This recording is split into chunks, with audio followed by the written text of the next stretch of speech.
अस्सलाम वालेकुम नाज़रीन, मैं हूं आसिफ शेख।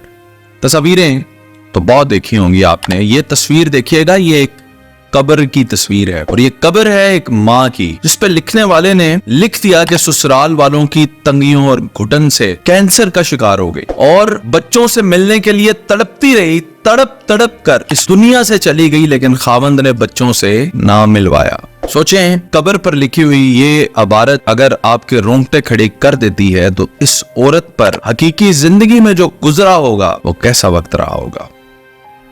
मैं कुछ वक्त पहले फॉर्मर चीफ जस्टिस अनवारुल हक साहब को इंटरव्यू कर रहा था और वो मुझे कह रहे थे कि सबसे मुश्किल केस, सबसे बुरा केस जो मैंने देखा वो इस नौयत का केस होता था जिसमें माँ और बाप कहते थे कि हमने अलहदगी करनी है और बच्चों से पूछा जाता था कि बच्चे किसके पास रहेंगे, तो बच्चे कहते थे हमने दोनों के पास रहना। चीफ जस्टिस ने मुझे कहा कि यह फैसला करना बहुत मुश्किल था कि जब बच्चों को दोनों वालिदैन चाहिए और दोनों ही वालिदैन आपस में एक दूसरे के साथ नहीं रहना चाहते।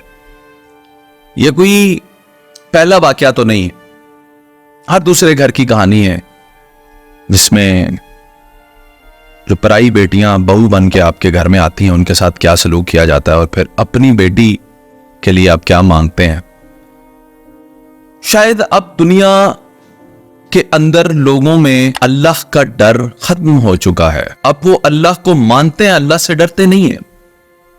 अगर अल्लाह का खौफ हो तो कोई किसी की बेटी के साथ ऐसा सलूक कैसे कर सकता है? कोई खामंद ऐसा कैसे कर सकता है कि उसके बच्चों से ही मां को ही ना मिलने दे? और लाख इख्तलाफात ही क्यों ना सही, बच्चे तो जितने बाप के होते हैं उतने ही मां के होते हैं। ये सारी पेचीदगियां और सारे मामलात तब पैदा होते हैं जब दो लोगों के दरमियान तीसरे शख्स को गुंजाइश दी जाती है बात करने की, या आप उनको इन्वॉल्व करते हैं। तो याद रखें कि लोग तो रिश्ते तुड़वाने पे बैठे हैं, जोड़ने वाला तो कोई नहीं मिलता।